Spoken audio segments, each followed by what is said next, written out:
everyone, welcome to the channel.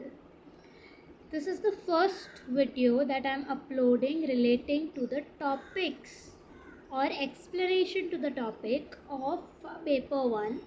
तो इस video में हम लोग टीचिंग एप्टीट्यूड से जो टॉपिक है टीचिंग एप्टीट्यूड का, जो कि है 3 लेवल्स ऑफ टीचिंग, कौन से ऐसे 3 लेवल है टीचिंग के वो हम देखेंगे. अब जब मैं बात कर रही हूँ टीचिंग के लेवल्स की, तो यहाँ पे मैं ओनली टीचिंग के लेवल्स की बात कर रही हूँ.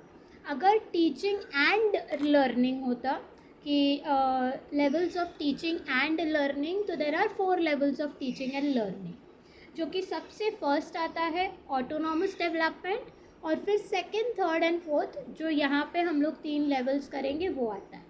सबसे पहले जो ऑटोनॉमस लेवल ऑफ टीचिंग या ऑटोनॉमस डेवलपमेंट आता है टीचिंग एंड लर्निंग के लेवल्स में, वो ऑटोनॉमस डेवलपमेंट वो होता है जो सबसे छोटा बच्चा खुद से सीखता है.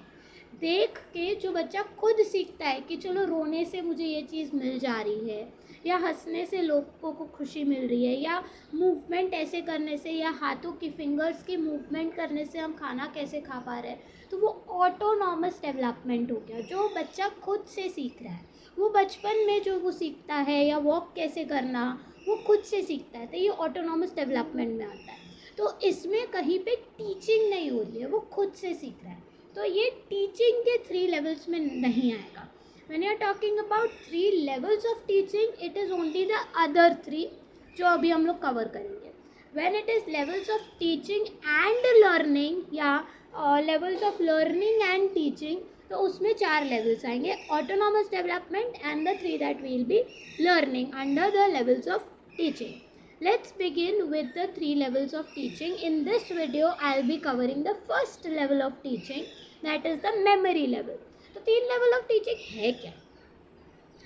Memory level, basically levels of teaching क्या है कि आपको बताता है कि कैसे लेवल बाय लेवल हम कुछ चीज़ सीखते हैं, तो वो किस तरीके से सीखते हैं और कौन उस लेवल पे कौन इम्पॉर्टेंट होता है. क्या टीचर का रोल इम्पॉर्टेंट होता है कि स्टूडेंट का रोल इम्पॉर्टेंट होता है, तो वो हम लेवल्स ऑफ टीचिंग में समझते हैं. फर्स्ट लेवल है memory level, second is understanding level, and third is reflective level.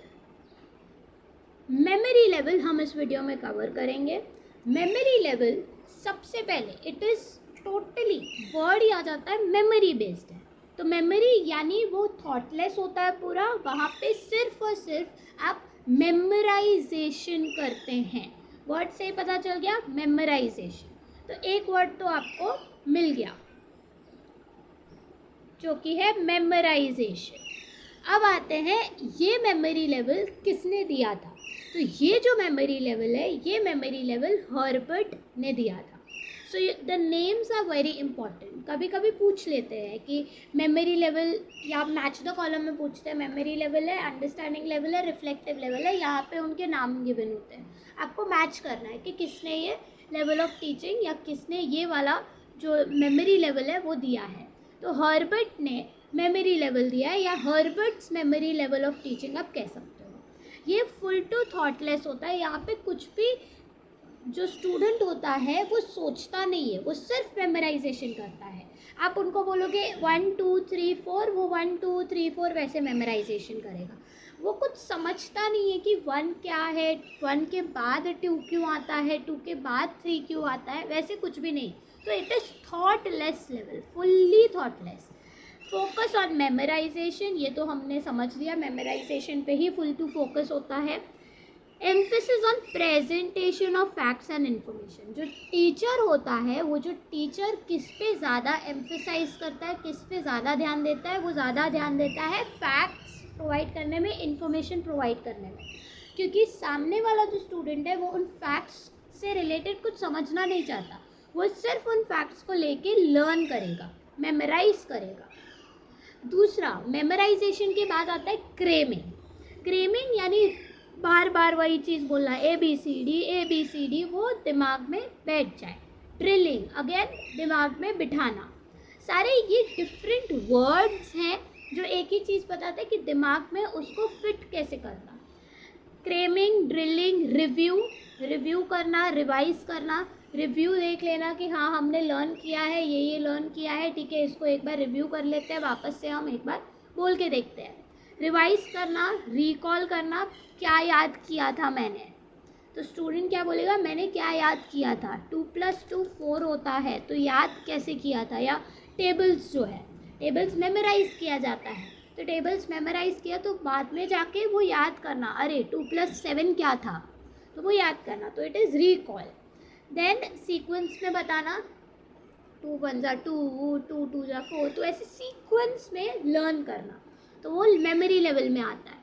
तो ये सारे वर्ड्स हैं जो आपको याद रखने हैं मेमोरी लेवल से रिलेटेड। तो कोई अगर सेंटेंस आता है, जैसे हम लोग एंड में जैसे ये सारे तीनों लेवल हो जाते हैं, उसके बाद हम लोग क्वेश्चंस देखेंगे, तो उस क्वेश्चन से आपको समझना है कि कौन सा लेवल ऑफ टीचिंग की बात की गई है, तो आपको ये वर्ड्स वहाँ पे आएंगे। तो ये की वर्ड्स है कुछ जो आपको याद रखने हैं।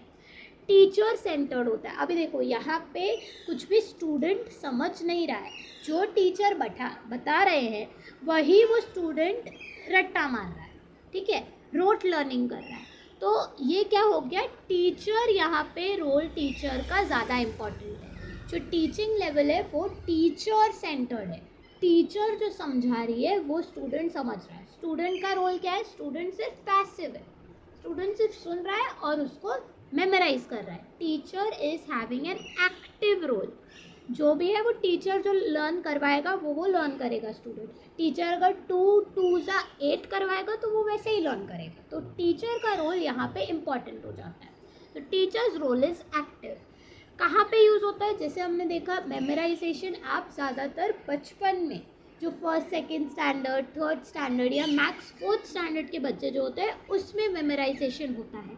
आप उनको हिस्ट्री के चैप्टर्स या आप उनको हिस्ट्री के क्वेश्चन आंसर्स, ज्योग्राफी के क्वेश्चन आंसर्स, मैथ्स है हो गया या साइंस हो गया, उनके क्वेश्चन आंसर्स कहते हो लर्न करो और वहाँ पे जाके 3-4 बार उसे लिखो और फिर लर्न करके वहाँ पे एग्ज़ाम में आप लिख के आओ, तो वो मेमोराइजेशन हो गया। तो लोअर क्लासेस में ये होता है। And teaching learning process stimulus response क्या होता है कि आप उसको एक स्टिमुलस देते हो, रिवॉर्ड की तरह आप देते हो कि आप अगर ये करोगे तो आपको ये रिवॉर्ड मिलेगा, रिस्पॉन्स मेरा ही आएगा। जैसे हम कहते हैं ना कि किसी बच्चे ने रोट लर्निंग किया, टेबल्स मैंने कहा आप लर्न करके आओ, नेक्स्ट डे वो आया, मैंने उसको पूछा 4 7 जा क्या होता है, तो उसने मुझे आंसर दिया और वो सही आंसर रहा, तो मैं उसको वेरी गुड क्लैप करूँगी। तो वो उसके लिए एक रिस्पॉन्स आया कि जब मैंने सही जवाब दिया तो टीचर का रिस्पॉन्स ऐसे आया। तो वो रिस्पॉन्स के बेसिस पे वो करेगा कि अगर मैं आगे चल के भी अच्छे से लर्न करूँ तो मुझे अच्छा टीचर से रिस्पॉन्स मिलेगा, तो मैं लर्न करने की कोशिश अच्छे से करूँ। तो ये स्टिमुलस रिस्पॉन्स पे बेस्ड होता है मेमोरी लेवल। लास्ट जो है वो है मोटिवेशन, जो होता है एक्सटर्नल होता है। एक्सटर्नल मोटिवेशन यानी टीचर या पेरेंट्स या फ्रेंड्स हो गए, वो उन्हें मोटिवेट करते हैं कि पढ़ो एग्ज़ाम में 50 में से 40 लाते हैं, ऐसे। तो ऐसे आप जब मोटिवेट करते हो as a teacher also, when you are motivating, I believe in you, student को आप बोलते हो कि हमें पूरा विश्वास है कि तुम 40 में से 35 ज़रूर लाओगे, मुझे पता है तुम इतने अच्छे से कर सकते हो, तो वो बच्चा भी मोटिवेट हो जाता है। अब ये मोटिवेशन खुद उसके अंदर से नहीं आया कि मुझे 40 में से 35 लाना है, उसको ये मोटिवेशन कहाँ से आया, एक्सटर्नली आया, किसी और ने वो मोटिवेशन दिया। तो ये मोटिवेशन एक्सटर्नली उसको हुआ, खुद से वो नहीं चाहता है कि मुझे 35 आना चाहिए।